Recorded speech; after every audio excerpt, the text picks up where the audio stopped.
بسم اللہ الرحمن الرحیم يقلب اللہ اللیل والنہار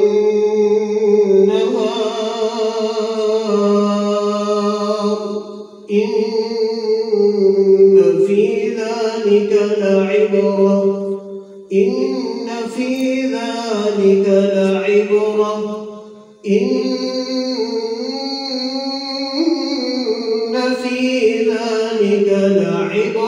لأولي الأبصار.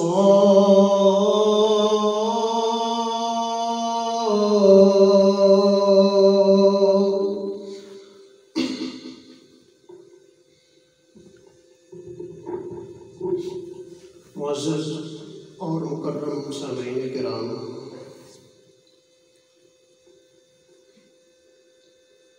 ہم نے 2020 عیسوی کو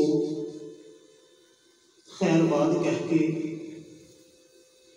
2021 عیسوی میں قدم رکھ دیا ہے۔ گزشتہ سال اپنے دامن میں بے شمار واقعات، حادثات اور صالحات کو سموئے ہوئے تھا۔ 2020 عیسوی نے ہمیں پریشانیوں کے، رنج و الم کے اور مسائل کے بے شمار مناظر دکھا دیے۔ ہم نے زندگی میں پہلی مرتبہ اس بات کا مشاہدہ کیا کہ انسان بنا کوئی جرم کیے اپنے گھر کی چار دیواری میں محصور اور نظر بند ہو کے رہ گیا، نظام زندگی مفلوج ہو گیا اور کاروبار زندگی تباہی کے دانے پر پہنچ گیا۔ ایک ایسا وائرس نمودار ہوا کہ جس نے پورے خطے کو اپنی لپیٹ میں لے لیا اور انسان پر اس کی بے کسی، بے بسی اور بے کلی کو واضح کر دیا، اور پھر اس کے ساتھ ساتھ تمام مکاتب فکر کے نامور اور جید علماء کرام وہ داغ مفارقت دے گئے، اور ایک ایسا علمی خلا پیدا ہو گیا کہ جو شاید کبھی پر نہ ہو سکے۔ بیت اللہ الحرام کی ویرانی، اس کے دل خراش اور دل دوز مناظر کو بھی ہم نے اپنی آنکھوں سے دیکھا۔ باہر کیا 2020 ایک سال تھا جو آیا، جس کا رنگ چھایا، جس نے اپنا جوبن دکھایا، ہمارے پیمانہ صبر کو آزمایا اور بالآخر رخصت ہو گیا۔ اب ہم نے 2021 عیسوی کا آغاز کر دیا ہے۔ اب ہمارے لیے کرنے کے کام کیا ہے؟ ہمارا آئندہ کا پروگرام کیا ہونا چاہیے؟ بحیثیت مسلمان اور بحیثیت انسان ہماری کیا ذمہ داریاں ہیں؟ نئے سال کی آمد ہے، ہم نے کن عزائم کا اعادہ کرنا ہے؟ ہم نے کن وعدوں کو یاد کرنا ہے؟ آج کے خطبہ جمعہ میں انشاءاللہ العزیز اسی کے متعلق کچھ گفتگو کرنی ہے، اس دعا کے ساتھ کہ اللہ رب العالمین ان ٹوٹی پھوٹی باتوں کو سمجھ کے اللہ تعالی ہمیں ان پہ عمل کرنے کی توفیق عطا فرمائے، کیونکہ بات کو صرف سن لینا اور سننے کی حد تک محدود کر لینا اور عمل نہ کرنا، اس سے نتائج حاصل نہیں ہوتے اور اس سے مقصد بھی حاصل نہیں ہوتا۔ ایک انگریز شاعرہ ہے، نام اس کا ہے الزبتھ سویل، اس نے ایک نظم لکھی ہے جس کا نام ہے نیو ایئر ریزولوشن، یعنی نئے سال کے وعدے۔ نئے سال کے عزائم، اس میں اس نے 3 باتیں کی ہیں، اور وہ 3 باتیں ہی ہم نے قرآن و سنت کی روشنی میں سمجھنی ہے۔ اچھی بات، کھری بات، سچی بات کہیں سے بھی ملے وہ انسان کو لینی چاہیے۔ سچی بات تو شیطان بھی کرے، ابلیس بھی کرے، تو نبی صلی اللہ علیہ وسلم کیا فرماتے ہیں؟ صدقک وہو کذوب، کہ بندہ تو کذاب تھا لیکن بات صداقت کو روک نہیں کر کے گیا ہے۔ بندہ تو جھوٹا تھا لیکن بات سچی کر کے گیا ہے۔ بندہ کھوٹا تھا لیکن بات کھری کر کے گیا ہے۔ کھری بات، اچھی بات، سچی بات جہاں سے ملے ہمیں قبول کرنی چاہیے اور اس کو لینا چاہیے۔ تو اس نے جو پہلی بات کی ہے، پہلا جو عزم جس کا اعادہ کیا ہے وہ کیا ہے؟ وہ کہتی ہے کہ I will drain long draughts of white ایسا پرمیشن۔ یہ پہلی بات اس نے کی ہے۔ کیا کہتی ہے؟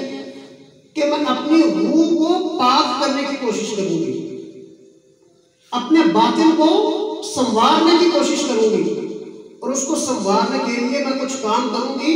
ان میں سے ایک کام ہے کہ میں کثرت کلام کو ترک کر دوں گی، زیادہ باتیں نہیں کروں گی، خاموشی کو اختیار کروں گی۔ اور مقصد کیا ہے؟ نتیجہ کون سا حاصل کرنا ہے؟ کہ میری روح پاکیزہ ہو جائے، میرا باطن پاک اور صاف ہو جائے۔ اب اس پوری بات کو اگر میں ایک لفظ میں بیان کروں تو جو لفظ مجھے سب سے موزوں لگتا ہے وہ یہی کہ نئے سال کی آمد پہ سب سے پہلا کام ہمیں یہ کرنا چاہیے کہ ہم اپنا تزکیہ نفس کریں۔ ایک لفظ تزکیہ نفس کرنا چاہیے، ہمیں اپنے آپ کو پاک کرنا چاہیے، اپنے نفس کو پاکیزہ بنانا چاہیے۔ اور تزکیہ نفس گندگی سے اپنے آپ کو دور کر لینا، نجاست سے اپنے آپ کو دور کر لینا۔ وہ نجاست کسی بھی شعبہ زندگی سے تعلق نہ رکھتی ہو۔ عقائد کے بعد میں انسان اپنا تزکیہ کرے، اپنے آپ کو پاک صاف کرے کفر اور شرک کی ضلالت سے، اور اعمال کے بعد میں انسان اپنا تزکیہ کرے، اپنے اعمال کو بدعات سے پاک کرے، اپنے اعمال کو اللہ رب العالمین کی نافرمانیوں اور اللہ رب العالمین کی حکم عدولیوں سے انسان پاک کر لے۔ اور اسی طرح کردار کے معاملے میں انسان اخلاقی علائشیں اور اخلاقی نجاستیں جو ہیں ان سے اپنے آپ کو پاک کر لے۔ تزکیہ نفس، اپنے عقیدے کو انسان پاک کر لے، اپنے عمل کو پاک کر لے، اور اپنے کردار کو انسان صاف اور ستھرا بنا لے۔ یہ پہلا کام ہے جو ہمیں کرنا چاہیے نئے سال کی آمد میں، جس کا اعادہ کرنا چاہیے۔ اور تزکیہ نفس کے بھی 2 پہلو ہوا کرتے ہیں۔ پہلا پہلو تو یہ ہے، پہلا کام تو یہ ہے کہ انسان عقائد فاسدہ اور اعمال سیئہ اور اخلاق رذیلہ ان سے اپنے آپ کو دور کرے، ان کو اپنے سے دور کر دے، اپنے آپ کو پاک صاف کر دے۔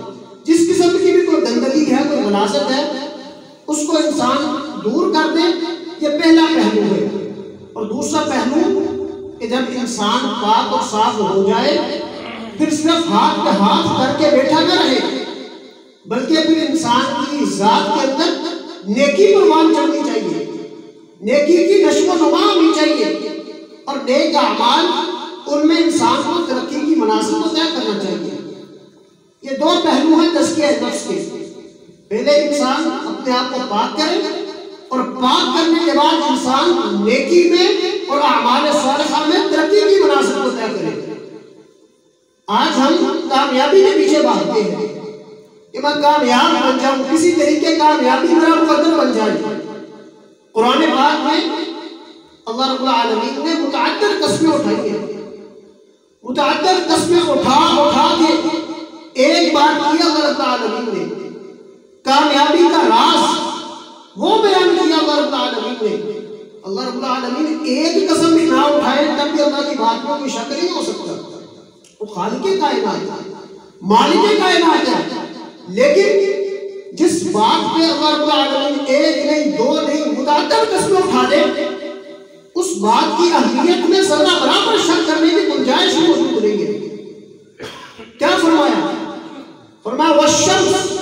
وضحاها والقمر إذا تلاها والنهار إذا جلاها والليل إذا يغشاها والسماء وما بناها والأرض وما طحاها ونفس وما صفاها فألهمها فجورها وتقواها قد أفلح من زكاها وقد خاب من دساها. فرمایا مجھے سورج کی قسم ہے، مجھے سورج کی روشنی کی قسم ہے، مجھے پیچھے آنے والے چاند کی قسم ہے، مجھے دن کی قسم ہے، دن کی چمک کی قسم ہے، مجھے چھا جانے والی رات کی قسم ہے، مجھے آسمان اور اس کو بنانے والے کی قسم ہے، مجھے زمین اور اس کو بچھانے والے کی قسم ہے، مجھے انسان کی جان اور انسان کے نفس اور اس نفس کو خیر اور شر کی سمجھ عطا کرنے والے، اس نفس کو نیکی اور بدی کی صلاحیت عطا کرنے والی ذات کی قسم ہے. یا اللہ اتنی قسمیں کس لیے اٹھائی ہے؟ فرمایا قد افلح من زکاها وقد خاب من دساها. وہ بندہ کامیاب ہو گیا، وہ بندہ کامیاب ہو گیا کہ جس نے اپنا تزکیہ نفس کر لیا، جس نے اپنے آپ کو پاک اور صاف کر لیا، اپنے عقیدے کو پاک کر لیا، اپنے عمل کو پاک کر لیا، اپنے کردار کو پاک کر لیا. وقد خاب من دساها، اور ناکام ہو گیا وہ بندہ. خسارہ اس بندے کے مقدر میں آیا کہ جس نے اپنے نفس کو پاک نہیں کیا گندگیوں سے. یہ چیز ہے پہلا کام کرنے والا کہ انسان اپنا تزکیہ نفس کرے. اور ہماری خواہش کیا ہے؟ نیک اعمال کرنے کی اللہ رب العالمین جنت عطا فرما دے، جنت الفردوس کا داخلہ اللہ تعالی نصیب فرما دے. کس بندے کے لیے بنائی ہے جنت اللہ تعالی نے؟ کون خوش نصیب ہے کہ جس کو جنت کا داخلہ ملے گا؟ اللہ تعالیٰ فرماتے ہیں جنات عدن تجری من تحتها الانہار خالدین فیہا وذالک جزاء من تزکا. فرمایا ہمیشہ ہمیشہ کی جنت جس کے نیچے سے نہریں جاری ہیں اور ہمیشہ ہمیشہ اس میں زندگی ہوگی، وہ کس بندے کے لیے بنائی ہے؟ اس جنت کو کس بندے کے لیے سجایا گیا؟ وَذَلِكَ جَزَاءُ مَن تَزَكَّىٰ. یہ بات سمجھنے والی، غور و فکر کرنے والی. فرمایا اس بندے کی جزا ہے، یہ اس بندے کے لیے اللہ تعالیٰ نے تیار کیا جس نے دنیا کی زندگی میں اپنا تزکیہ کر لیا، جس نے دنیا کی زندگی میں اپنے آپ کو پاک اور صاف کر لیا. اور پھر اس کے ساتھ ساتھ تزکیہ نفس کے لیے یہ بات انتہائی ضروری ہے کہ انسان کثرت کلام کو ترک کر دے. لمبی لمبی باتیں اور فضول باتیں جن کا کوئی مقصد ہی نہیں ہے، جب تک انسان اس کو ترک نہیں کرے گا انسان کو تزکیہ نفس حاصل نہیں ہو سکتا، انسان کا نفس پاکیزہ نہیں بن سکتا جب تک انسان با مقصد گفتگو کو اپنا معمول نہ بنائے. بے مقصد گفتگو سے انسان احتراز نہ کرے، اجتناب نہ کرے، تزکیہ نفس حاصل نہیں ہو سکتا. اور یہ بات نبی مکرم جناب محمد رسول اللہ صلی اللہ علیہ وسلم نے بیان کی ہے. فرمایا لا تکثروا الکلام بغیر ذکر اللہ فإن کثرة الکلام بغیر ذکر اللہ قسوۃ للقلب. فرمایا زیادہ باتیں نہ کیا کرو، زیادہ گفتگو نہ کیا کرو. اگر اپنی زبان سے وہ کلمہ نکالنا ہی ہے تو اللہ کا ذکر کیا کرو، اللہ رب العالمین کو یاد کیا کرو. لا تکثروا الکلام بغیر ذکر اللہ، اللہ کا ذکر کرنے کے علاوہ فضول باتیں نہ اپنی زبان سے نکالا کرو. فإن کثرة الکلام بغیر ذکر اللہ قسوۃ للقلب. جو انسان زیادہ باتیں کرنے والا، فضول گوئی کرنے والا اور فضول باتیں کرنے والا ہے، فرمایا ایسے شخص کو، ایسے انسان کے دل کو اللہ رب العالمین سخت کر دیتے ہیں. ایسا انسان پتھر دل بن جاتا ہے، پھر اس پہ اثر نہیں کرتی قرآن کی آیات، پھر ایسے بندے پہ اثر نہیں کرتا نبی صلی اللہ علیہ وسلم کا فرمان. اگر کوئی انسان تزکیہ نفس کرنا چاہتا ہے، اپنے نفس کو پاکیزہ بنانا چاہتا ہے، اس کو چاہیے کہ فضول گفتگو سے اجتناب کیا کرے، با مقصد گفتگو کرے، ورنہ خاموش رہے. من کان یؤمن باللہ والیوم الآخر فلیقل خیرا او لیصمت. جو بندہ اللہ رب العالمین کی ذات پہ ایمان رکھنے والا ہے، آخرت کے دن کا یقین ہے جس کو اس بات کا پتہ ہے کہ کل قیامت کے دن میری زبان سے نکلنے والی باتوں کا ان سے حساب لیا جائے گا. فرمایا جس کا اللہ پہ ایمان ہے، آخرت کے دن پہ ایمان ہے، فَلْيَقُلْ خَيْرًا أَوْ لِيَصْمُتْ. اسے چاہیے کہ اچھی بات کرے. اگر اچھی بات نہیں کر سکتا تو اپنی زبان کو جنبش نہ دے، پھر اپنی زبان کو ہلانے کی حرکت دینے کی ضرورت نہیں ہے، پھر خاموشی کو اختیار کرے. پہلا کام نئے سال کی آمد پہ اپنا تزکیہ نفس کیا جائے. اب سوچنا ہے میں نے بھی اور آپ نے بھی کہ کیا ہم نے اپنے عقیدے کو کفر اور شرک سے پاک کر لیا؟ اگر پاک کر لیا تو بڑی اچھی بات. کیا میں نے اپنے عمل کو شریعت اسلامیہ کے مطابق بنا لیا؟ اپنے عمل کو بدعت سے پاک کر لیا تو بڑی اچھی بات. اگر نہیں کیا تو فکر کرنے کی ضرورت ہے.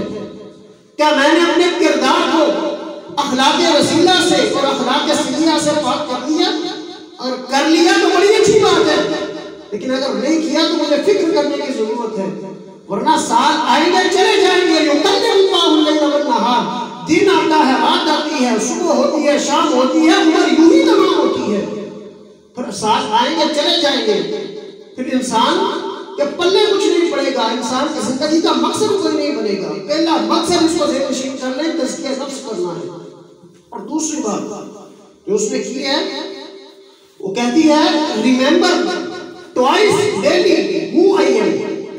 دوسری بات جو اس نے کی وہ کہتی ہے کہ روزانہ 2 مرتبہ میں اپنے آپ کو یہ بات یاد دلاؤں گی کہ میں کون ہوں، میری حقیقت کیا ہے، میں کون ہوں. ہو آئی ایم، میں کون ہوں، مجھے کس لیے بھیجا گیا دنیا میں، مجھے کس لیے تخلیق کیا اللہ رب العالمین نے. اور اگر اس پوری بات کو ایک لفظ میں سمیٹا جائے تو اس کے لیے موضوع لفظ ہے کہ تزکیہ نفس کرنے کے بعد دوسرا کام جو ہم نے کرنا ہے وہ معرفت نفس کو حاصل کرنا ہے. اپنے آپ کی پہچان کرنی ہے کہ میں کون ہوں، میرا مقام کیا ہے، میرا مرتبہ کیا ہے، اور یہ مقام و مرتبہ اللہ رب العالمین نے مجھے کیوں عطا فرمایا ہے. انسان معرفت نفس کو حاصل کر لے. عربی زبان کا بڑا معروف مقولہ ہے کہ من عرف نفسہ فقد عرف ربہ، کہ جس نے اپنے آپ کی پہچان کر لی اس نے اپنے خالق و مالک کی بھی پہچان کر لی. اور جس بندے کو اپنی پہچان ہی حاصل نہ ہو، جس کو اپنے مقام کا ہی پتہ نہ ہو، اور رب العالمین کے مقام کو کیا جانے گا، وہ کیا سمجھے گا اللہ رب العالمین کا مقام. معرفت نفس، اپنے آپ کی پہچان کی جائے کہ حضرت انسان کا مقام و مرتبہ کیا ہے. قرآن پاک میں اللہ تعالیٰ فرماتے ہیں وَلَقَدْ كَرَّمْنَا بَنِي آدَمَ، کہ ہم نے ابن آدم کو بڑا مقام عطا کیا ہے. ابن آدم کو ہم نے بڑا مرتبہ عطا کیا ہے، بڑی عزت عطا کی ہے، بڑا احترام عطا کیا ہے. اور کس طرح عزت و احترام عطا کیا کہ بہترین شکل و صورت اللہ رب العالمین نے حضرت انسان کو عطا کی ہے. بہترین حیت میں اللہ رب العالمین نے اس کو بنایا ہے. اور اس بات پر قسمیں کھائی اللہ تعالیٰ نے، والتین والزیتون وطور سینین وهذا البلد الامین لقد خلقنا الانسان فی احسن تقویم. فرمایا مجھے انجیر کی قسم ہے، مجھے زیتون کی قسم ہے، مجھے طور سینا کی قسم ہے، مجھے امن والے شہر مکہ مکرمہ کی قسم ہے. اتنی قسمیں کس لیے اٹھائی؟ لقد خلقنا الانسان فی احسن تقویم. اللہ رب العالمین فرماتے ہیں کہ میں نے حضرت انسان کو بہترین شکل و صورت میں پیدا کیا ہے. بہترین صورت اس کو عطا کی، بہترین شکل عطا کی، اور پھر اس کے بعد اللہ تعالیٰ نے اس کو عقل عطا کی ہے. اور اس عقل کو استعمال کرتے ہوئے انسان نے اللہ رب العالمین کی تمام مخلوقات کو اپنا تابع بنا لیا. تمام مخلوقات اس کی فرما برداری میں اپنی زندگی گزارتی ہے. تمام مخلوقات سے یہ فائدہ اٹھاتا ہے، اور اللہ کی ہر مخلوق اس کی خدمت پہ معمول ہے. عقل کو استعمال کرتے ہوئے انسان بلند و بالا عمارات کو تعمیر کرتا ہے. عقل کو استعمال کرتے ہوئے انسان زرق برق ملبوسات کو زیب تن کرتا ہے. اور عقل کو استعمال کرتے ہوئے ہی انسان روزانہ نت نئی ایجادات کرتا ہے. بہترین شکل عطا کی ہے، عقل عطا کی ہے. وجہ کیا ہے، کس لیے عطا کی ہے، اس کا کوئی مقصد ہے. اور وہ مقصد کیا ہے، اس مقصد کو سمجھنا ہے. وَمَا خَلَقْتُ الْجِنَّ وَالْإِنسَ إِلَّا لِيَعْبُدُونَ. اللہ رب العالمین فرماتے ہیں یہ سارا کچھ اس کو میں نے ایسے عطا نہیں کیا، بلکہ اس کا مقصد یہ ہے کہ انسان اپنی زندگی گزارے اور اپنی زندگی گزارنے میں مجھ سے وفا کر کے دکھائے، میری عبادت کرے، میری بندگی کرے، میری پوجا کرے، میری پرستش کرے. اور اگر انسان اپنے مقصد زندگی کو نہیں سمجھتا، اپنے آپ کی پہچان نہیں کرتا، تو پھر یہی انسان ہے جس کے بارے میں اللہ رب العالمین نے یہ بھی فرمایا ثم رددناہ اسفل سافلین. اگر انسان اپنے مقصد حیات کو، اپنے مقصد زندگی کو فراموش کر دے، فرمایا اتنا پھر جانور بھی بدتر نہیں ہوتا، اتنا پھر کتا اور خنزیر بھی بستی میں نہیں گرتا جتنا حضرت انسان پستیوں میں گر جاتا ہے۔ ثم رددناه اسفل سافلین، پھر انسان اتنی پستی میں گرتا ہے، اللہ رب العالمین فرماتے ہیں فَمَثَلُهُ كَمَثَلِ الْكَلْبِ، پھر جو کتے کی مثال ہوتی ہے وہی انسان کی مثال ہوتی ہے۔ اگر انسان اپنے مقام کی پہچان نہ کرے فَمَثَلُهُ كَمَثَلِ الْكَلْبِ، فرمایا جو مثال کتے کی وہی مثال اس کی، اور دوسرے مقام پہ فرمایا شَرَّ الدَّوَابِ عِندَ اللَّهِ، بدترین جانور، کہ جانوروں میں سب سے بدترین اگر کوئی ہے تو وہ بھی حضرت انسان ہے۔ اگر اپنے مقام کی پہچان نہ کرے، اگر اپنے مقصد حیات کو سامنے نہ رکھے، اور پھر فرمایا اولئک کالانعام بل هم اضل، فرمایا یہ جانور ہے، یہ ڈنگر ہے، بلکہ جانوروں سے بھی بدتر ہے۔ جانور بھی اتنی پستی میں نہیں گرتے جتنی پستی میں حضرت انسان گر جاتا ہے۔ دوسرا کام معرفت نفس حاصل کرنی ہے، میرا مقام کیا ہے، میری شان کیا ہے، مجھے اللہ تعالیٰ نے اشرف المخلوقات بنایا ہے، اور اشرف المخلوقات بنانے کا مقصد کیا ہے۔ پہلے نمبر پہ تزکیہ نفس کرنا ہے، اور دوسرے نمبر پہ معرفت نفس، اپنی پہچان حاصل کرنی ہے، اور تیسری بات جو اس نے کی ہے وہ کہتی ہے will lie on it in the bony arms of reality and be comforted۔ وہ کہتی ہے کہ تیسرا کام میں نے نئے سال کی آمد میں یہ کرنا ہے کہ میں نے حقیقت کے جو سخت بازو ہیں ان بازوؤں میں اپنی رات کو بسر کرنا ہے، اور اپنے آپ کو پرسکون کرنا ہے، یعنی حقیقت کا سامنا کرنا ہے۔ اور اگر اس پوری بات کو بھی ایک لفظ میں محدود کیا جائے تو یہ بات جو میری سمجھ میں آتی ہے، جو مجھے لفظ موضوع لگتا ہے، وہ یہی کہ ہمیں تیسرا کام یہ کرنا چاہیے کہ ہم اپنا محاسبہ نفس کریں، محاسبہ نفس، اپنے نفس کا احتساب کریں، اپنے نفس سے حساب لیں۔ اللہ اکبر کبیرہ، انسان حقیقت کا ادراک کر لے، برائی سے اپنے آپ کو بچانے کی کوشش کرے، اور نیکی کے لیے کمر کو کس لے، اسی کو محاسبہ نفس کہا جاتا ہے۔ حقیقت کا ادراک کرے انسان۔ عمر بن خطاب رضی اللہ تعالی عنہ بیان کیا کرتے تھے کہ حاسبوا قبل ان تحاسبوا، اس وقت سے پہلے کہ اللہ رب العالمین تمہارا حساب لے، تمہارا حساب لیا جائے، اس وقت کے آنے سے پہلے اپنا حساب کر لو، اس وقت کے آنے سے پہلے اپنا محاسبہ کر لو۔ رات کو انسان بستر پہ جائے، نیند کی وادی میں گم ہونے سے پہلے انسان کو حقیقت کی وادی کا بھی ایک چکر لگانا چاہیے، حقیقت کا ادراک کرنا چاہیے کہ میں نے پورا دن گزارا، پوری رات گزاری، مجھے 24 گھنٹے اللہ رب العالمین کی طرف سے تحفے میں ملے، 1440 منٹ اللہ رب العالمین نے مجھے عطا کیے، 86,400 سیکنڈ میں نے گزار دیے۔ میں نے رب کی فرما برداری والے کتنے کام کیے ہیں، رب کی نافرمانی والے کتنے کام کیے ہیں، میں نے رب کو راضی کتنا کیا ہے، ناراض کتنا کیا ہے، میں نے رحمان کی کتنی مانی ہے، شیطان کی کتنی مانی ہے۔ محاسبہ نفس کرنا چاہیے انسان کو اپنا۔ اور دوسری بات عمر بن خطاب رضی اللہ تعالی عنہ نے بیان کی، فرماتے ہیں وَتَزَيَّنُوا لِلْعَرْضِ الْأَكْبَرِ، اس کائنات کی جو سب سے بڑی حقیقت ہے، اس حقیقت کو پہچانو۔ وہ حقیقت کیا ہے کہ انسان نے اللہ رب العالمین کے سامنے پیش ہونا ہے۔ فرماتے ہیں کہ سب سے بڑی جو پیشی ہے، اس پیشی کے لیے اپنے آپ کو تیار کر لو، آنکھیں کھولو، حقیقت کا ادراک کرو۔ اسی بات کو اللہ تعالیٰ نے قرآن پاک میں بیان کیا، یا ایھا الذین آمنوا اتقوا اللہ ولتنظر نفس ما قدمت لغد واتقوا اللہ۔ فرمایا ہر انسان دیکھ لے، آنکھیں کھول کے رکھے، خواب غفلت سے بیدار ہو کے زندگی گزارے، دیکھ لے کہ میں نے کل کے لیے کیا کیا ہے، اپنا محاسبہ نفس کرے انسان۔ اور پھر اگلی بات فرماتے ہیں وَإِنَّمَا يخف الحساب یوم القیامت علی من حاسب نفسہ فی الدنیا۔ فرماتے ہیں کہ کل قیامت کے دن کمفرٹیبل کون ہوگا، سکون کسے ملے گا، اطمینان کسے ملے گا؟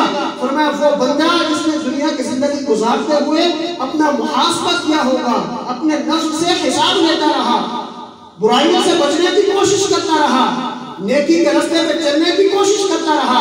فرمایا ایسا بندہ جو دنیا کی زندگی میں اپنا محاسبہ کرتا رہا، کل قیامت کے دن سب سے آسانی اس کے لیے ہوگی، سکون میں یہ ہوگا کہ رسول اللہ صلی اللہ علیہ وسلم نے فرمایا مومن حقیقت شناس ہوتا ہے، مومن حقائق سے نظریں نہیں چراتا، مومن اپنی آنکھیں کھلی رکھتا ہے، بصارت بھی ہوتی ہے، اس کے اندر بصیرت بھی ہوتی ہے۔ فرمایا ان المؤمن یرا ذنوبہ کأنہ قاعد تحت جبل يخاف أن يقع عليه وإن الفاجر يرى ذنوبه كذباب مر على أنفه. فرمایا مومن بندہ اپنے گناہوں کو کس طرح سمجھتا ہے، اس طرح اپنا حساب کتاب رکھتا ہے، اپنے گناہوں کو اس طرح سمجھتا ہے گویا کہ ایک پہاڑ کے نیچے کھڑا ہے اور یہ پہاڑ ابھی اس کے اوپر گرا یا ابھی اس کے اوپر گرا. وہ پہاڑ کبھی بھی اس کے اوپر گر سکتا ہے، اس کو تباہ و برباد کر سکتا ہے. بندہ مومن حقیقت کا ادراک اس طرح کرتا ہے، اپنے گناہوں کو ہر وقت یاد رکھتا ہے، اپنے گناہوں کو اپنے سر پہ بوجھ سمجھتا ہے، اپنے سر پہ پہاڑ کی طرح سمجھتا ہے. اور فرمایا جو انسان فاجر ہوتا ہے، فاسق ہوتا ہے، وہ اپنے گناہوں کو اس طرح سمجھتا ہے گویا کہ اس کے ناک پر مکھی بیٹھی اور اس نے ہاتھ سے اشارہ کیا اور مکھی اڑ گئی. وہ حقائق کا ادراک نہیں کرتا، حقیقت شناس نہیں ہوتا. مومن بندہ حقیقت شناس ہوتا ہے اور مومن بندہ اپنا محاسبہ نفس کرنے والا ہوتا ہے.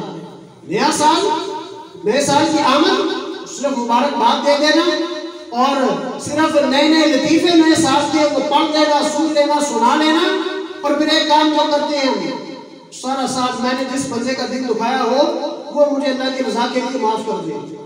اور صرف معافی مانگنے سے کام نہیں چلے گا، اپنا محاسبہ کرنا پڑے گا. ہمیں دیکھنا پڑے گا کہ میرے اندر کون سی خامی ہے، کون سی سستی ہے، کہاں پہ غفلت ہے. میں نے اس غفلت کو دور کرنا ہے، میں نے اس سستی کو اپنی ذات سے ختم کرنا ہے، میں نے اس کمی اور کوتاہی کو اپنے سے دور کرنا ہے. سب سے پہلا کام میں نے اپنا تزکیہ نفس کرنا ہے. دوسرا کام میں نے معرفت نفس کو حاصل کرنا ہے. اور تیسرا کام میں نے اپنے نفس کا محاسبہ کرنا ہے. ایک پروگرام بنانا ہے، ایک لائحہ عمل بنانا ہے، مضبوط پلاننگ کرنی ہے، منظم منصوبہ بندی کرنی ہے کہ میں زندگی کیسے گزار رہا ہوں، میں نے حقیقت کا ادراک کتنا کیا ہے اور میں نے سستی کتنی دکھائی ہے. اگر تو ہم نے یہ کام کیے تو اللہ رب العالمین ہمارے لیے اس سال کو مفید بنائے گا. اور اگر یہ کام ہم نے نہ کیے اور روایتی طور پہ سال آیا چلا گیا، پھر انسان کو کل قیامت کے دن اللہ رب العالمین کی بارگاہ میں کھڑے ہو کے کفے افسوس ماننا پڑے گا.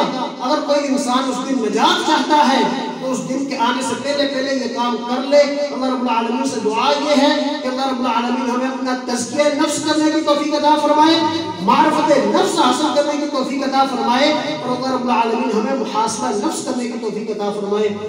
سبحانک اللہم و بحمدک، اشہد ان لا الہ الا انت، استغفرک.